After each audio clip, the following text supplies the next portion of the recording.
Hello, I'm Lise Colucci. I'm one of the life coaches at queenbeing.com, where we help you to discover, understand, and overcome narcissistic abuse in toxic relationships. Hello, everybody. How are you today? It's Friday. Yay. Hopefully that's yay. Weekends can be what they are.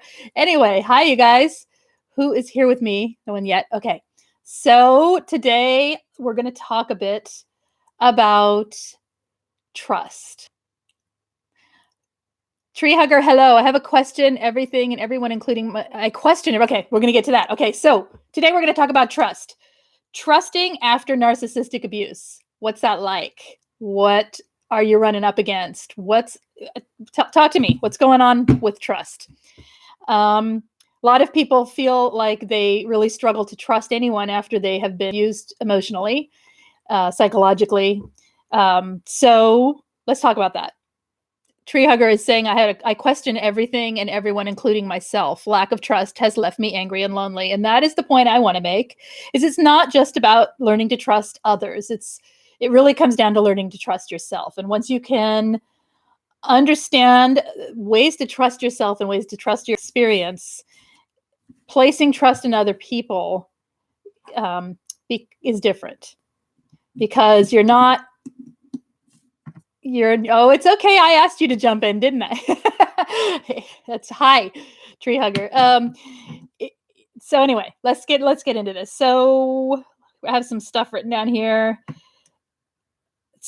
So the narcissistic abuse not only creates a lack of trust because you cannot trust other people because they wear masks. We learn that the people aren't what they seem. We learned that someone can fool us to the point where we don't know what's coming, right? So we can be manipulated. We learn that people can be manipulative. We learn that there are people out there who don't have empathy. And there's a lot of really negative things that we learn, right? Through what we've experienced and what we learn after narcissistic abuse.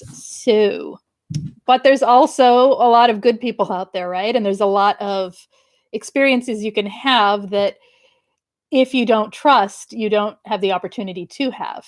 And we don't necessarily all want to go through life feeling like we can't trust anyone. I think the worst part of not being able to trust, and what a narcissist will alter in you, is your ability to trust yourself. So many people, you guys, they come to me and say that they are angry with themselves, that they let themselves get into a situation, that they take full accountability for what happened to them.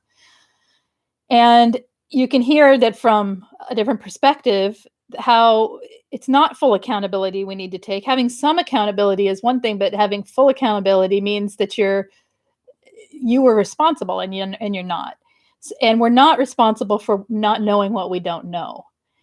The problem is that the way narcissistic abuse works, as we all know, is it's so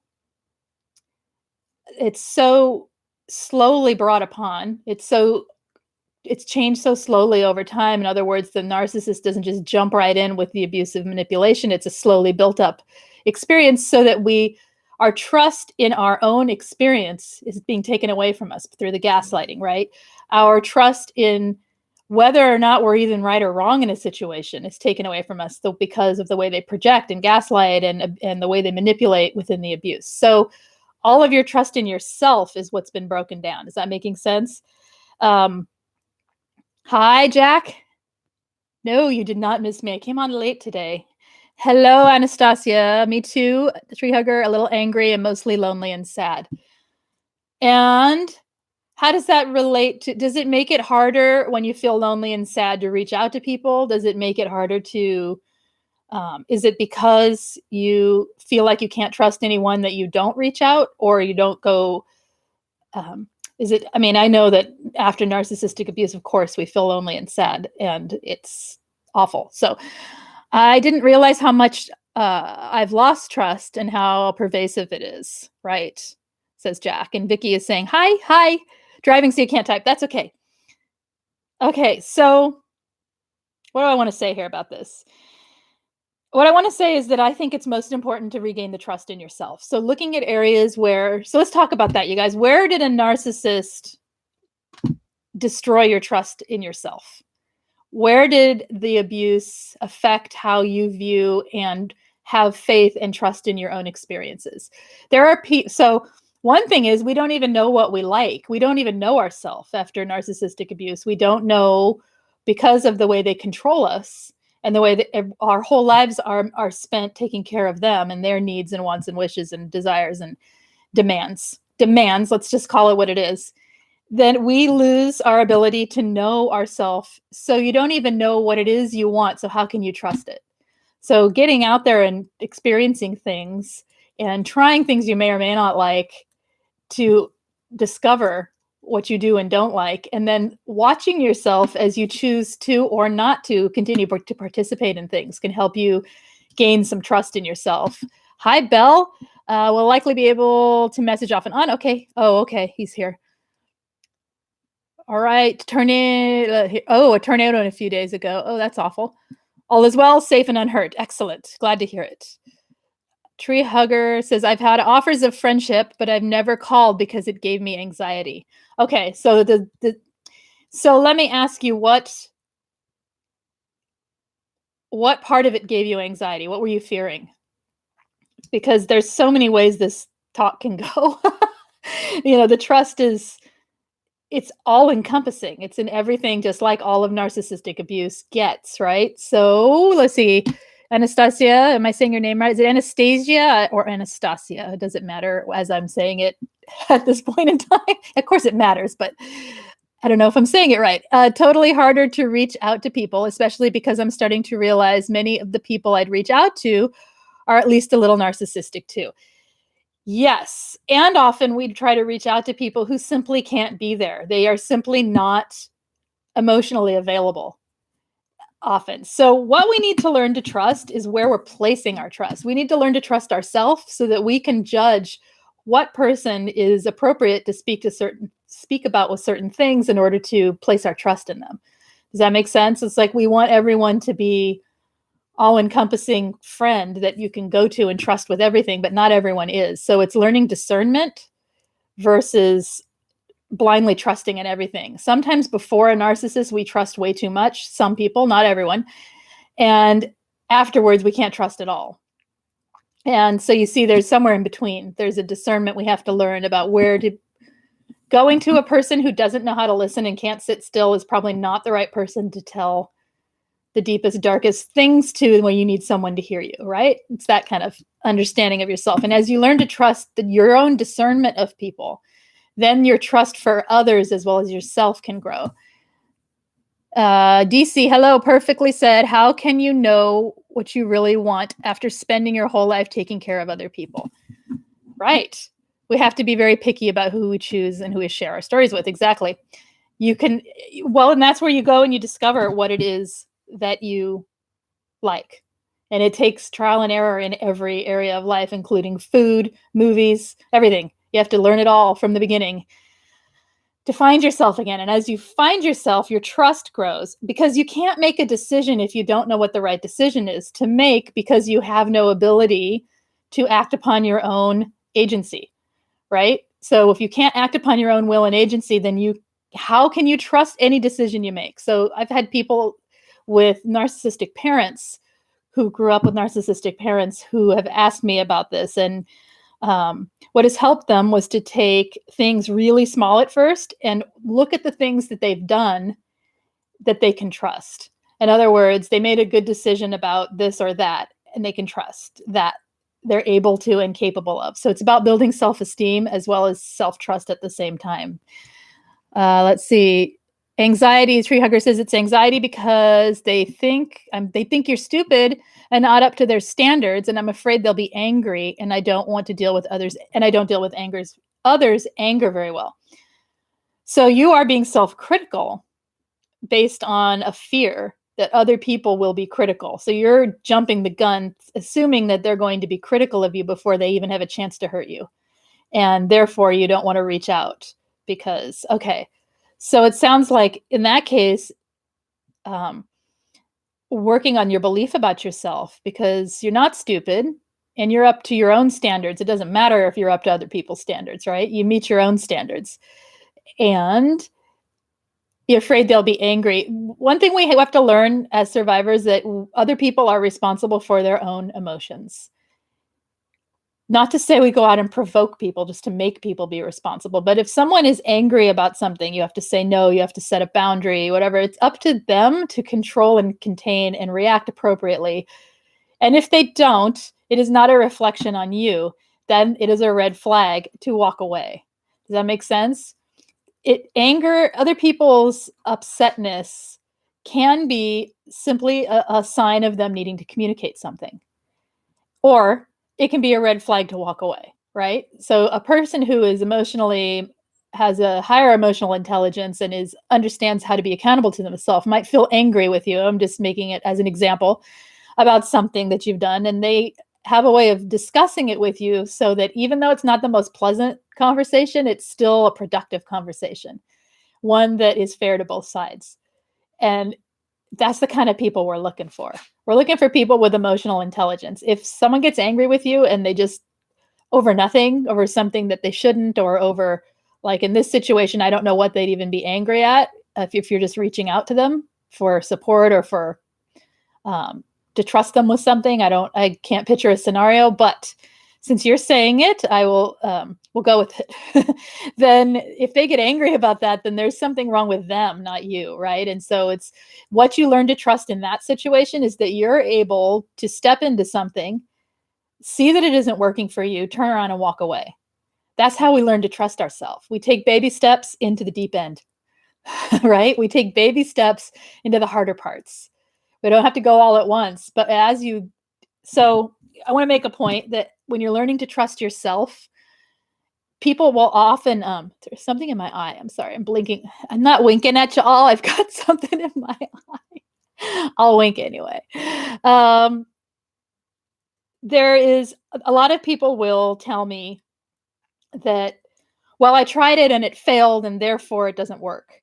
Or all I've done is proven over and over to myself that people can't be trusted. Because every time I go and do XYZ, somebody does this and it hurts me, right? And every time I go out, I meet a narcissist. Every time people who try dating again, every time I try and date, I meet a narcissist. Okay, that's not just, what that means is that you've learned to be discerning. You've learned not to tolerate. You've learned, if you look at all the positives in that, if you say you go out and you meet a friend or whatever scenario, you meet a new person in whatever situation, and it turns out, and you trust it. Okay, you walk in, you be yourself, you trust it as best as you can, and they fail you. They are toxic, they are selfish, they don't listen, they're full of red flags. And you say you've known them for a week or something, and people will often feel very discouraged by that because what they feel often is somehow they are, number one, attracting toxic people. They are, number two, they can't trust themselves because see what happens when I do? I go out and trust someone and it turns out they're toxic. Well, if you look at it from the flip side, you went out there and you trusted because that's the only way to really engage it on some level. I mean, you don't have to engage with full trust, but you engage into an experience with someone else to see who they are, right? And you want to let yourself enjoy the person. You don't want to be completely guarded. So you are trying to be trusting and they let you down. But what you did was you saw the red flags. You saw their misbehavior. You saw where that doesn't fit in with your life. You saw maybe whatever you saw, all of the things you saw, and you turned around and said no, and you walked away. So what can you actually trust? Yourself. You can totally trust yourself when you have these experiences that are not necessarily positive, but teach you something and you watch yourself get out of them. And that doesn't mean every person out there is toxic. What it means is that there are people out there who aren't good for you, and you're able to spot them and steer away from them. So that's a huge piece of self-trust. So then as you meet other people, if you're going into whatever situation where you have to meet people, you can be more discerning with who you interact with. Does that make sense? And you do so through these experiences of catching these red flags. Yes. And not being so hypervigilant, you don't give people a little bit of a chance to actually be a human being and make mistakes and put their foot in their mouth. So, okay. Great. Let's see. What are we saying here? So anyway, back to trigger. I think that with your anxiety of thinking other people will feel you're inadequate can be something to work on towards your own belief in yourself and how you feel about yourself, whether you feel you are stupid and inadequate. And really, really, really learning to change that, because that's where, when you believe in yourself and you know that you are worthy and intelligent, that the fear of other people, you don't, first of all, you don't need as much from other people because you're validating for yourself. And second of all, that you enter into things with a completely different attitude.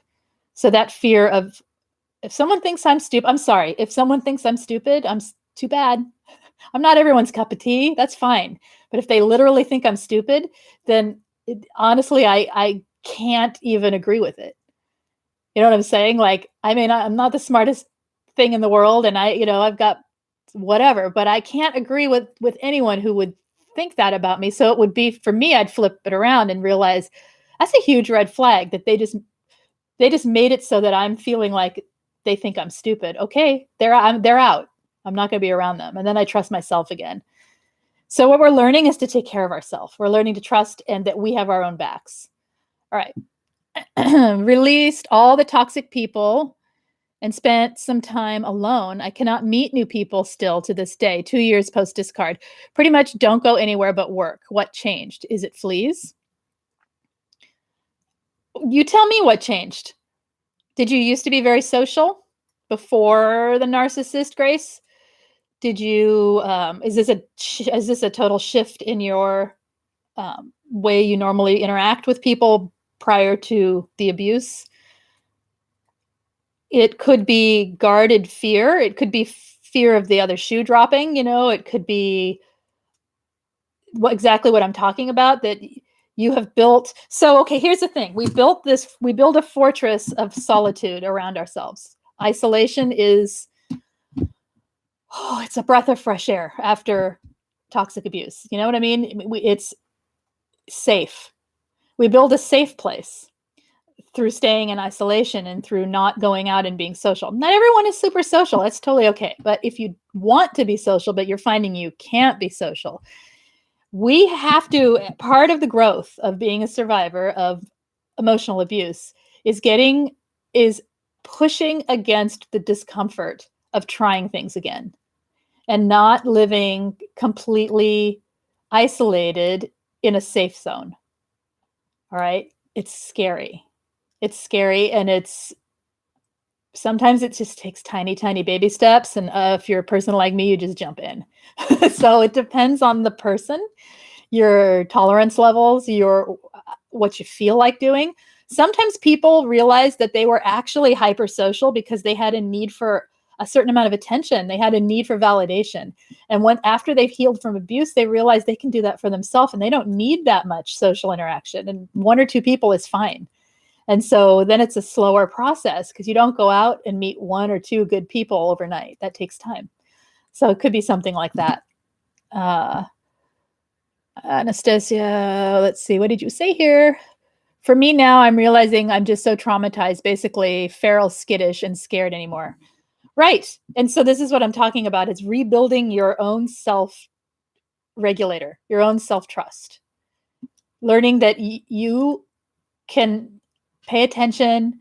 You can witness these situations that are going on. You can witness other people and then actually take action to get yourself into a safe place, especially when it's, you think someone's safe. We're not going out there trying to find toxic people just so we can test these theories, right? Just so we can put ourselves up against it. Because the thing is, if we stay in the safe place, and I'm not talking about when you're so skittish that it's difficult to move and so scared, but more to what, was it Grace was saying? Oh, I skipped a whole bunch here. Sorry. I'm going to go back. All right. And I totally lost my train of thought. It'll come back to me. What's going on, Lori Rose? You say you're having a bad day. I felt like I had a really defined sense of self, but now I feel like a total stranger to myself, Anastasia is saying. And that goes with your next statement of what I read a second ago about how you're feeling traumatized and basically feral and skittish. If you don't know yourself, how do you know what to trust? Right? You don't know what's right or wrong. Well, you know what's right and wrong, but you don't know what you want, don't like, don't like. Those are just basics. There's a whole lot of stuff we don't know about ourselves. We don't know how to trust decisions we make and discernments we have until we test it, until we try it. But that's slow pace. And it's through discovering yourself again. Belle says trust is difficult, especially since I've never heard the term narcissist until I found Angie's group and you, Lise. Now I get it. Therapist didn't. Oh, I'm sorry.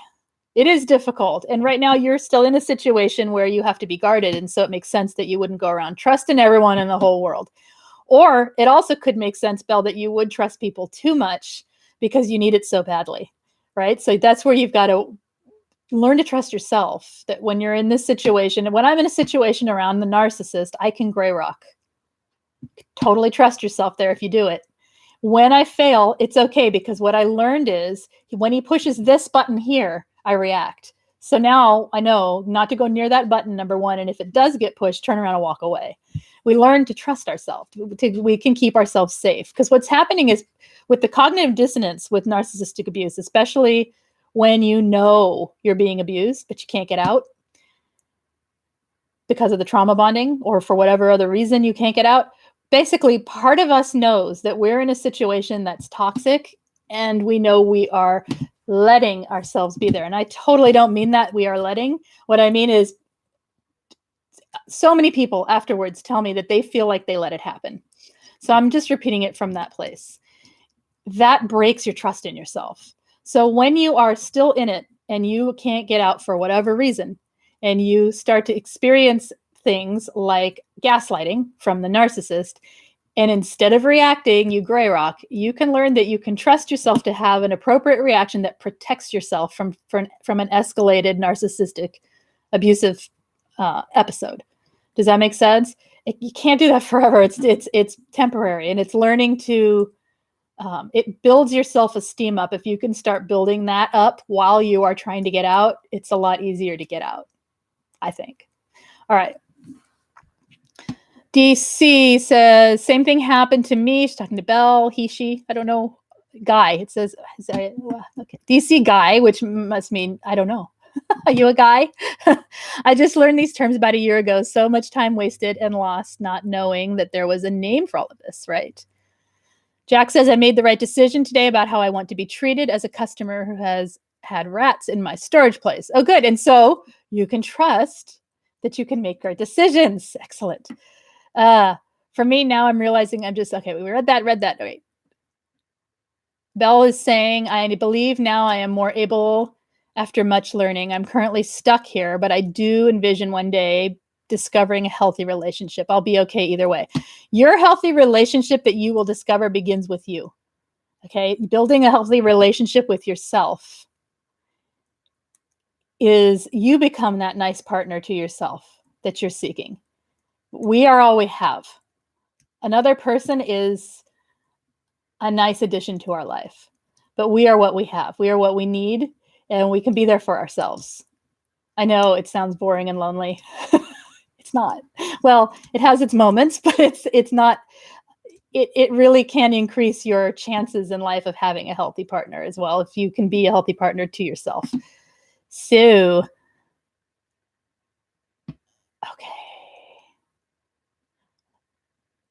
okay, Jack, what are you saying here? Oh, I'm not skipping people on purpose. There's just lots of chat, so I'm trying to find if there's any questions or less back and forth related stuff here. Jack is saying, I trusted my discernment and my self-worth, and that's worth more than there's a whole story here if you want to read the chat. I'm not going to read it all right now. I started it a bit, Jack's above, but the important point was through an experience, you discovered you can trust your discernment and your self-worth. And that is worth more than lots of stuff, than the loss of stuff in your storage unit. Oh, back to the rats. Right. Okay. Sorry, I'm getting lost. Let's see here. What is a flea? A narcissistic flea. It's not ignorance. You can ask any question you want. You can, and if I don't have the answer, I'll say, I don't know. And if I do, I'll give it to you. There's no dumb answer, no ignorance, no stupidity here. Okay. A flea is a behavior that you pick up from the narcissist and take it on as your own and start using it in life. So any trait, habit, behavior that is narcissistic like, is the type of thing that a narcissistic person would do in a manipulative way or in a toxic way to someone else, and we do it as well. That's a flea.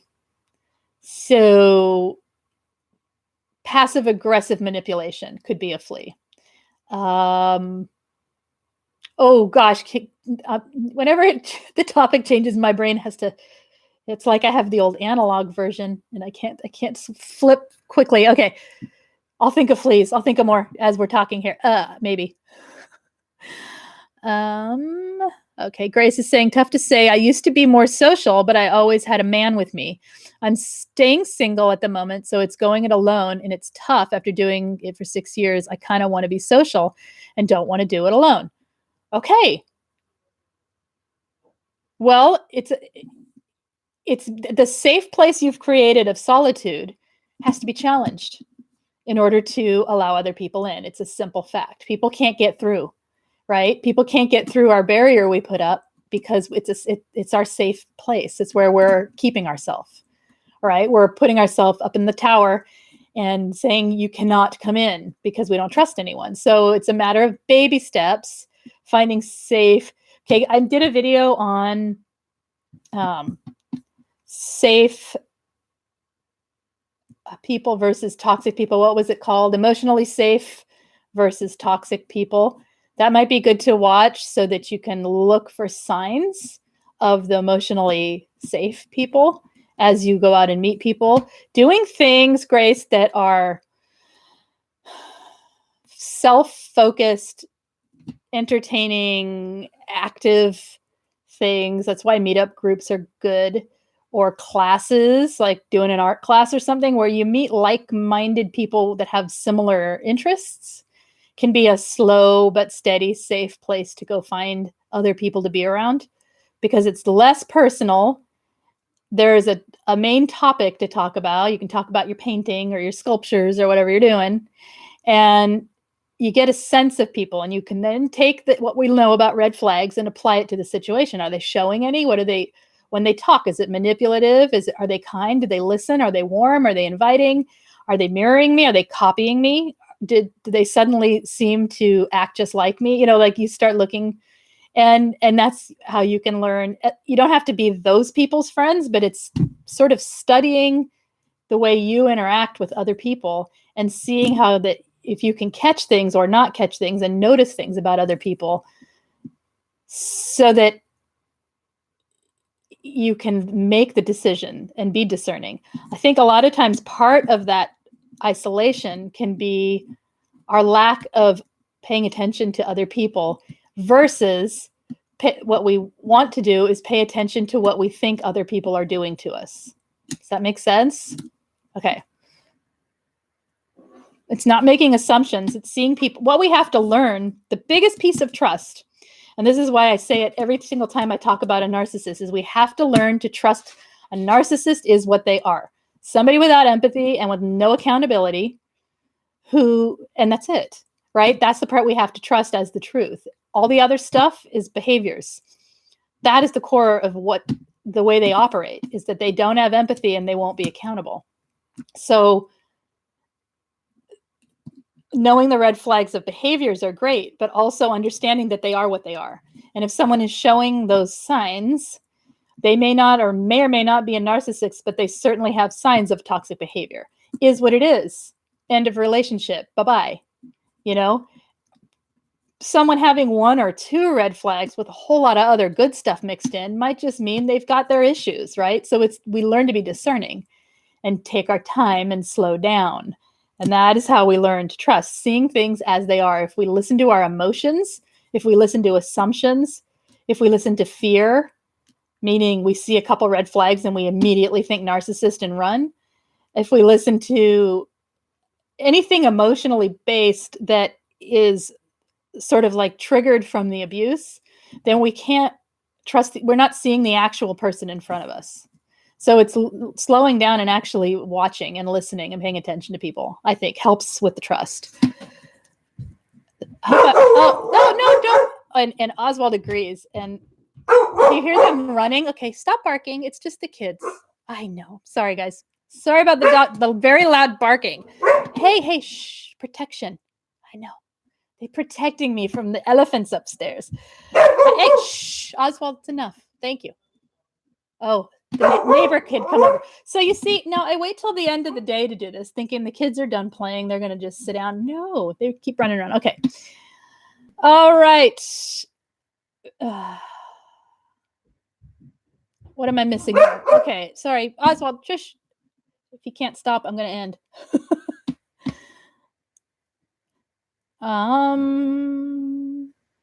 What am I missing? I want to do the art, but I thought I'd be doing something alone again. I can see how the collective...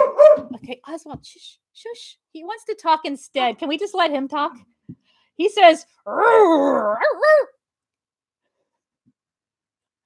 Oh, Oswald, you need to stop. Thank you.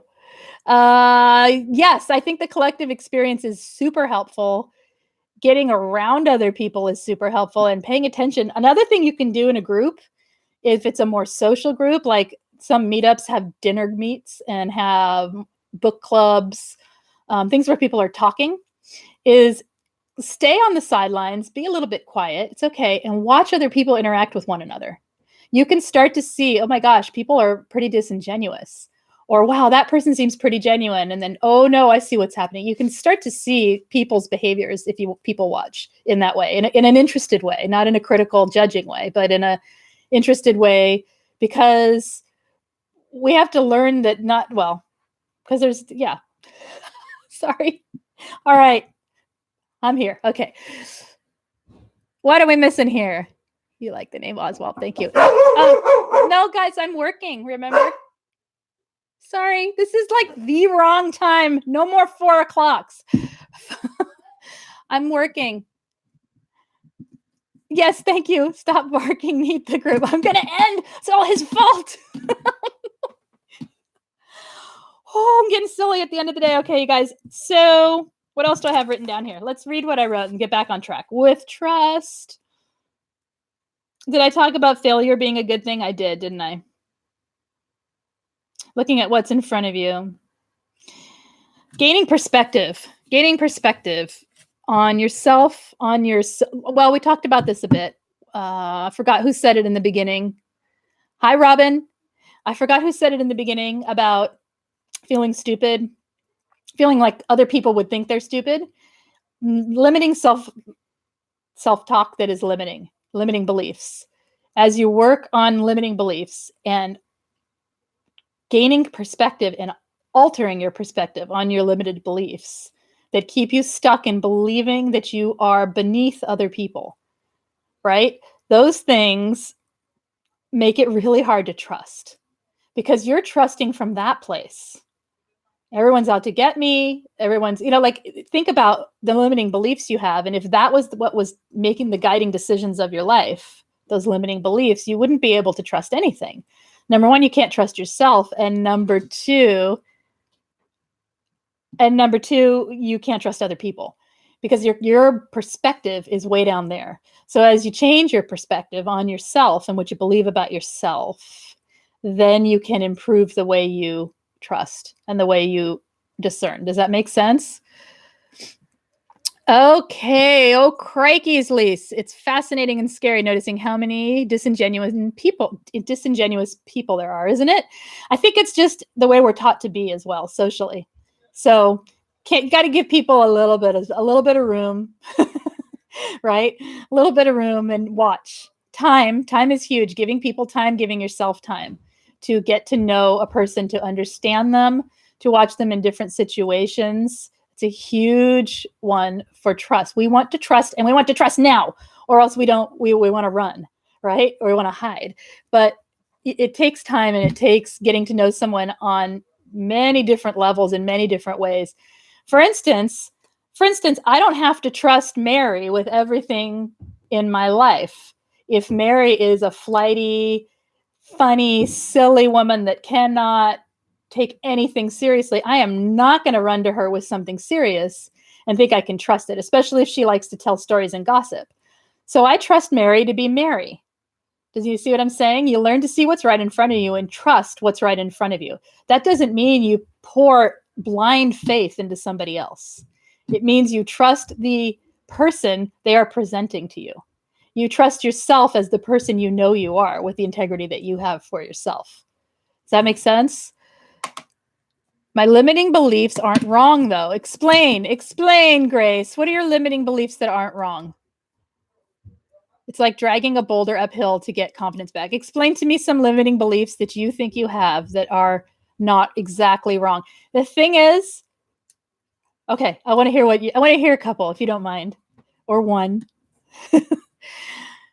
And I want to challenge that just for a second. Maybe you're 100% right in there. You're totally right in your limiting beliefs, but I have a feeling there's more perspective to be gained. Jack says, being alone now, I've noticed how many people actually do like me, right? Even though I have women smile at me, I'm realizing I'm not ugly or unattractive or personally. I even have women smile at me. See, it is when you're more open to the world too, because you trust yourself. Different people come in. And toxic people tend, if they know you trust yourself and you really love yourself and you really aren't going to put up with anything, it tends to be too high a mark and they tend to want to move on often. Some won't, psychopaths won't, but that's a different topic. Paula, hello. I didn't trust, but now I give it carefully and hope they don't break my trust. You can't walk around not trusting everyone based on your experience. Everyone is individual. That's right. Well, you can, but it's lonely and it's sad there for a lot of people. You can totally not trust everyone if you want, but it's a very isolated world to not trust. And like I'm saying, trust doesn't necessarily mean I know you won't hurt me because I'm going to just throw it at you as a blanket trust. It means that I know the qualities in you that make you who you are as an individual. So I've taken my time to pay attention and know who you are, so that when I place a certain trust in you, I can believe in it because it matches with who you are. If you break that, sums up, right? And we got to talk about it. Or I was wrong. Okay. I love who I am, says Robin. I know I'm a good person, but this man makes me doubt myself for years. That's right. And we have to get back to erasing the man and replacing it with all that self-goodness and love. Is our bloody hell. I like all the Briticisms. Is that a word? Is our next challenge going to be the psychopath? No, because you're not going to go there. No. Hello. Let's see. Okay. I'm becoming the woman who knows I'm awesome again. Robin, I'm so happy. Excellent. You have an interesting update. No, go. Go, tell it. We're at that point, right? We're over half hour. So yeah, go. Anybody who has anything, always just let me know. And if I don't answer you, please repeat it because I'm not ignoring you. I just miss things.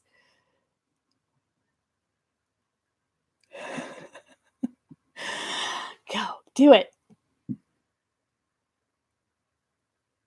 Don't say the P word. No, not that word. Okay. Grace is saying limiting beliefs that I'm broke and scared of everything. Okay. All right. Let's look at that. How would I ever feel joyful, fun, love again with anyone? Made poor decisions and I must be dumber than I thought. I'm red flagged as off. Those are your limiting beliefs you think are true? Is that, you were the one that, okay. All right. So let's look at that.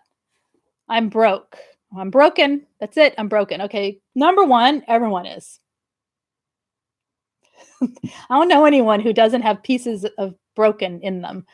We're not broken in the sense of can't be fixed. Okay. What we are is traumatized.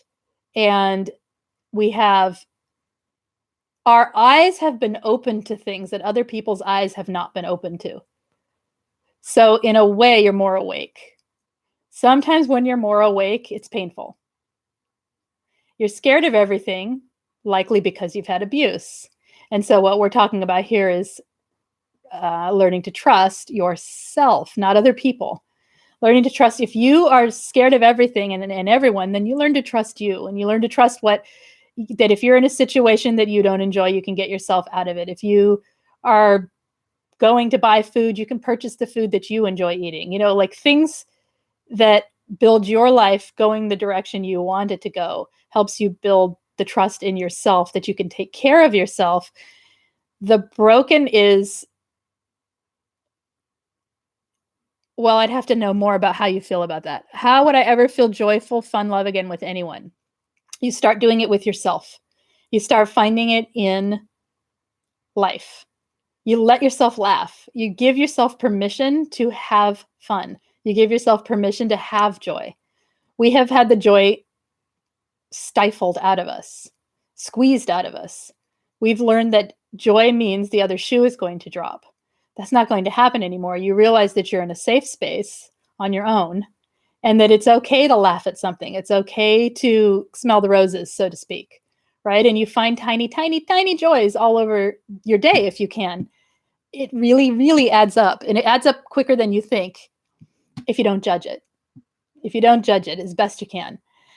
You made poor decisions. We all do, again, honestly. And I must be dumber than I thought. Nope. You are just possibly more open than you realized. And so that can be remedied by allowing the openness without, if you're attaching to your emotions without using logic, that can be one thing. It's not about being dumb. I'll tell you, narcissists don't go after dumb people. They don't. They're bored. Supply needs to be a certain level of intelligence. They like intelligent, beautiful people. They just do. Okay. And just that in itself means you're probably not dumb. Okay. And so do you see what I'm saying? I'm not denying that you feel this, but what I'm saying is that there's more around this perspective than you're looking at in order to change your belief. So when you're working with limited beliefs like that, you can just change the wording around. I'm broken to I've had an experience that makes me feel like I would like to be whole. Like I would like to have more, whatever, more joy. You switch it around, because the more negative you tell yourself, the more you believe it, and the harder it is to trust yourself. All right. I hope that is somewhat helpful. Let's see. Okay, here goes. We're with Paula. Okay, here we go. I am currently about to book a birthday break with my narcissist. We seem to be getting on. Hard to explain, but I think a lot of the issues come from who she's sharing with. Her housemate. Her housemate has been like her mother, but I'm scared for you right now, sweetie. Wait, so much she controls the dinner, car, and now she's moving into my narc's house back in her country. So you think that because the narcissist is with someone who's more controlling than her, that it is making her more docile towards you? I'm confused. Wait. Maybe I'm not waiting for the end. I'll be quiet. Okay. Okay. All right. Anything else while she's typing? Because I'm confused, Paula. How is this a breakthrough? It's scaring me a little. You feel the narcissist is a narcissist too? Is with a narcissist? So wait. Back me up here. I'm not understanding. You're going to go do something and hang out with your narcissist for your birthday? Explain the break. I think I'm having text to brain lack of translation going on. Toxic. I'm toxic. I read the word toxic and then your name. Fashion family. Hello. Since realizing the toxicity in my life, I live with the intention now. I slow down. Yes, I enjoy the animals and my children. I smile and I laugh and I ignore more. And that can go to the trust too, the slowing down enough to see what's going on.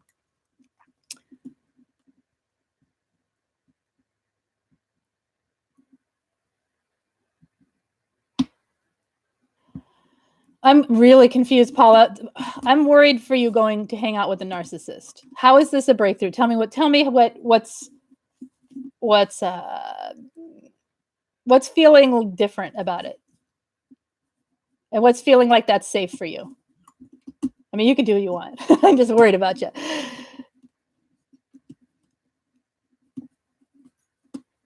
I'm having trouble following. I'm sorry. That's because of the time. That's because of the time.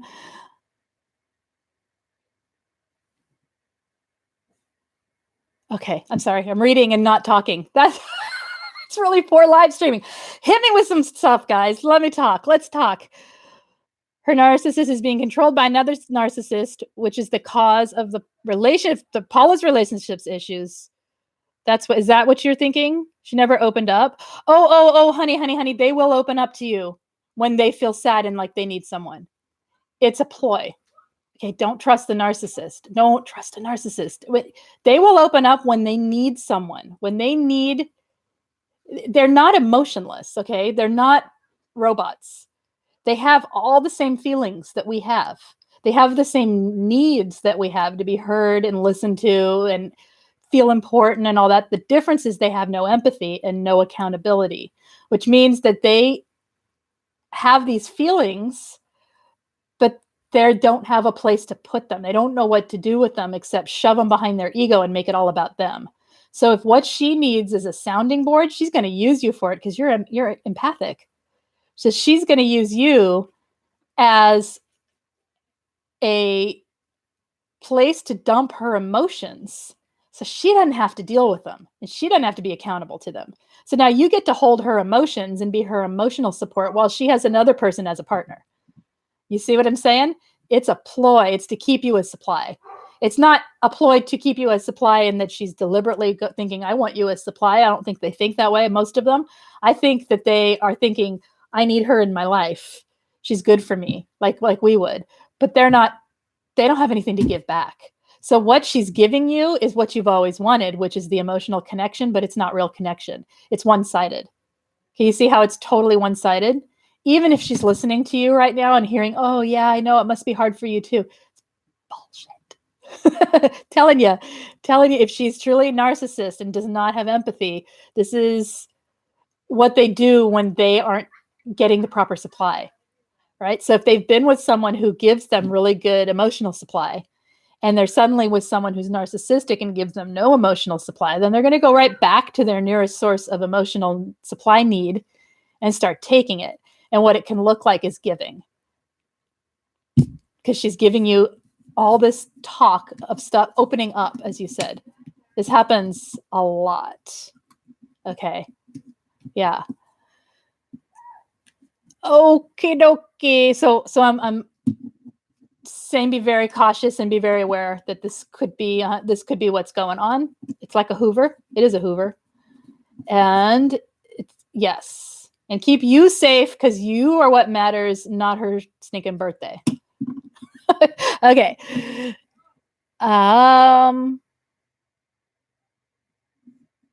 Angela, I am having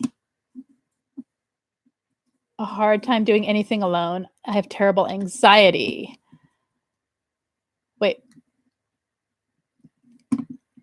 Okay, I did a video on anxiety this week. So if you haven't seen it, watch that and see if that gives you any help there. Sometimes we need people around, right? That's okay too. Let's see. Robin is saying, I struggle with Hoovers. I always think he will change because he is fab during that time. Yes, I always left and said, you Lise have helped me figure out I am worth more. Oh, I'm so glad. If you all find your worth, I am so happy. I like that Angela's telling you, Lori, to reward yourself, maybe with some time in the sun and a cup of tea. That's right. Keep me posted. Thank you. What's my fee, please, for a session? It's linked in the. If you're joking, then haha. And if you're not, then anyone needing coaching that has an inquiry about that, there's a link in the main description of every video, and you can link it to, it's the Queen Being site where it has the coaching rates. So there's that. All right.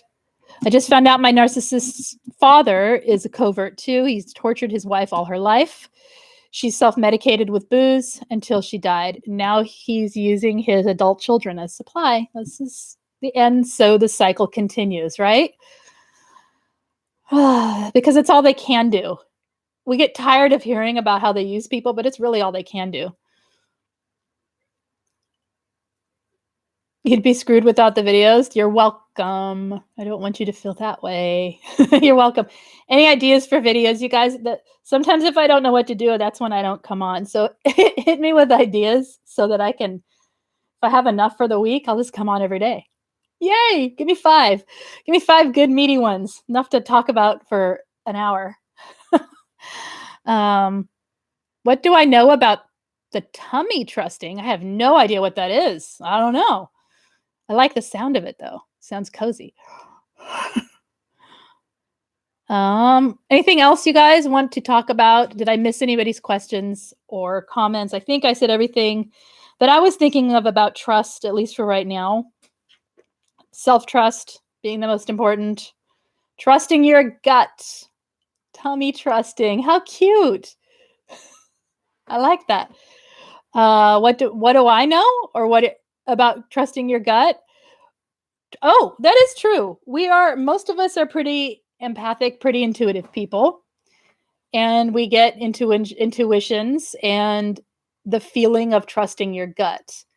I say that sometimes when you're in a situation and you're anxious and you're nervous, it's hard to know whether to trust your gut or whether that's just butterflies from anxiety. What I do is after I've been with someone, so let's just talk about the dating world because this is the best example of it. If I hang out with someone for an hour or two and say have a drink or a meal or whatever and talk and chat, blah, blah, blah, ha, ha, ha, it was fun, bye-bye, go home. As I'm leaving, within an hour, I can have a feeling of whether or not that was a good experience or not. Do you know what I mean? Sometimes it's extreme anxiety and I think, no, wait, never again, not seeing them, bye-bye. It's not because I'm so aloof with it. I don't care to the point of like not out looking for the next thing. It's more just experimenting with meeting people. And I keep a pretty distant approach to it intentionally so that my emotions are not mixed up with my intuition. So it's separate from in the moment. In the moment, I'm in the moment. And it's really hard to feel the gut reaction unless it's extreme. So I think if it's extreme, trust it. If you're super anxious, then you got to step away. And if you're trying to witness someone else fully without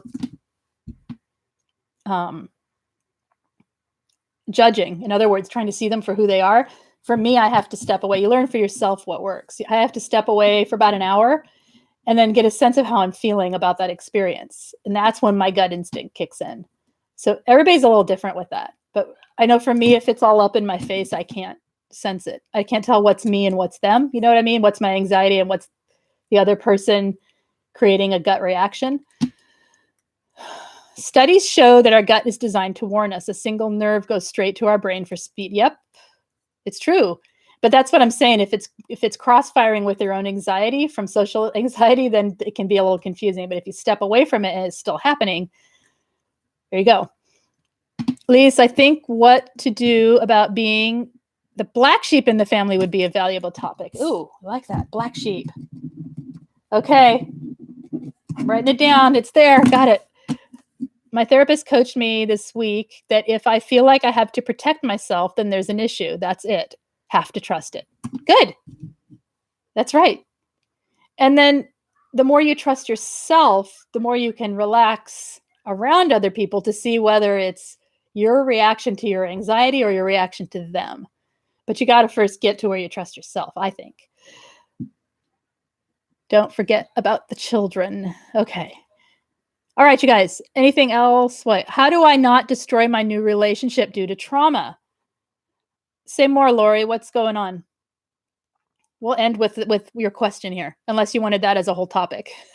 If you wanted that as a whole topic, give me more info and I will do it. But if you want to end with it, we can do that today. How do I not destroy my new relationship due to trauma? Tell me what you fear will happen.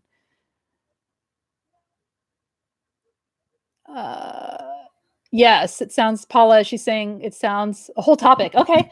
So let me ask you, Lori, how do you not destroy a new thing from PTSD, really, right? Trauma.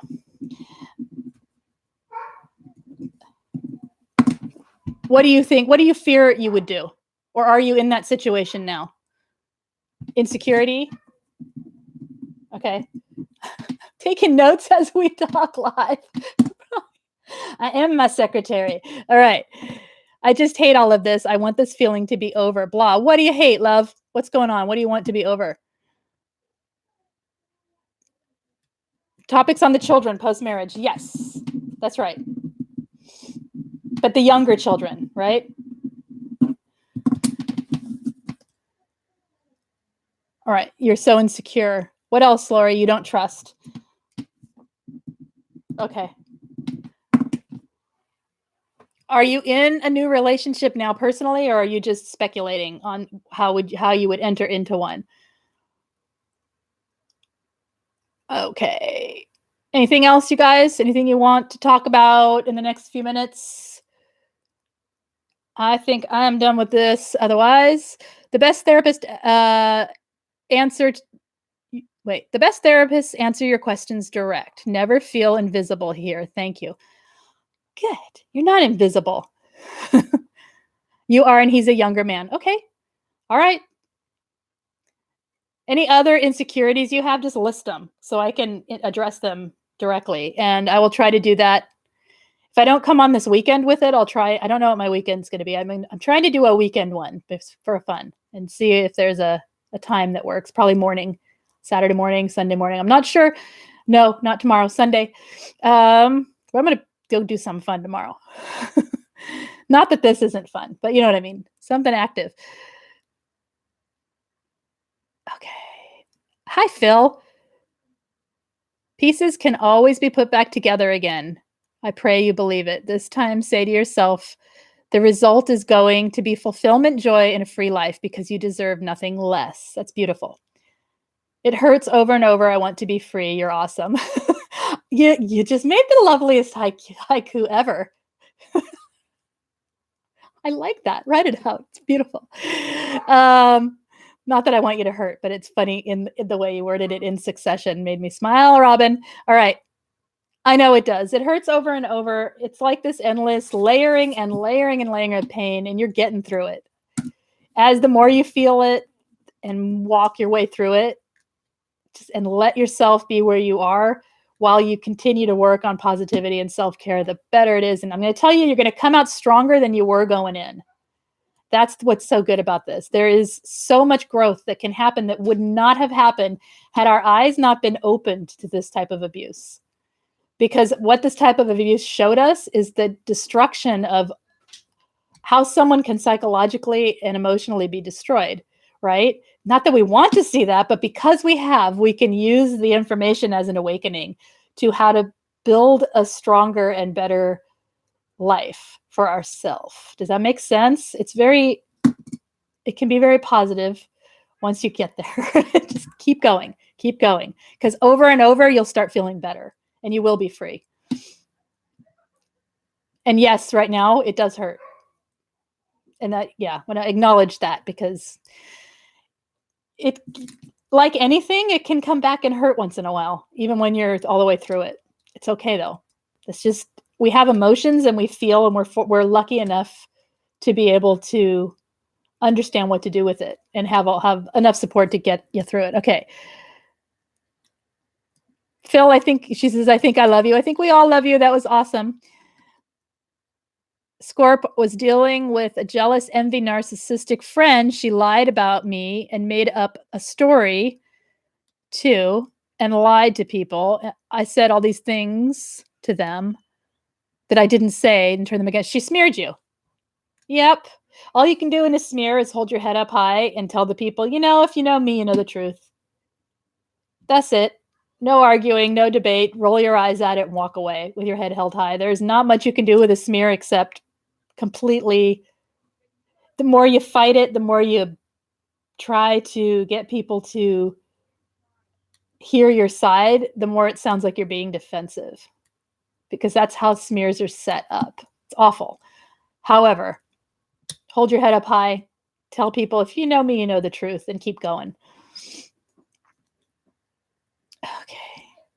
You're welcome for the chat and the insights. And I thank you for being here and being open and available to talking. It helps. Okay, what else? I didn't think I missed anything, did I? All right. Anything else you guys have that you would like before we head out? We're at an hour. We're going to end here in just a second. I think we're going to end now. I think it's good. I think for Friday, we did a good job. We'll talk maybe Sunday, if not Monday, about not destroying a new relationship. How's that? When you have PTSD, we'll work on that. We'll talk about that. And Black Sheep this week, dealing with the children after abuse, trying to give that one a little thought. That's why I haven't done it yet, because the situations are so varied. Okay. All right. Oh, thank you. I'm so glad you guys remind me to actually close and not just end like, bye. It was fun. What's the next one? I'm thinking the next one is how to not destroy a new relationship, or how to not destroy new friendships when you are traumatized, when you have had PTSD, and when you have been through abuse. That's a really long title that will be shortened. All right. Okay. I know I love this group. You guys are great to one another, and I appreciate your support to one another. My rates. So go to here. I have the page up right here. It's queenbeing.com/Lise, I believe. Oh gosh, it's so long. So look on the main part of this video. When it ends, go on the main part where it has the description of the video. There's a link right there that takes you right to the coaching information, and that has all the rates for the different time.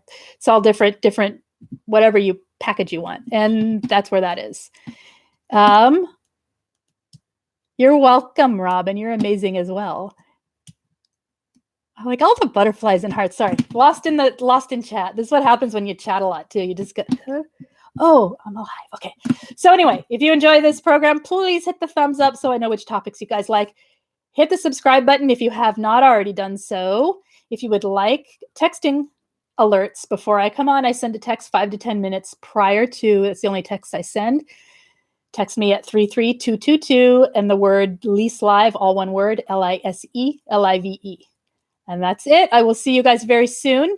You guys take good care. Have a good weekend. If I don't see you Sunday, I'm trying to do Sunday. I can't promise. Don't know yet, but that's the aim. Otherwise, see you Monday. Take care. Bye-bye.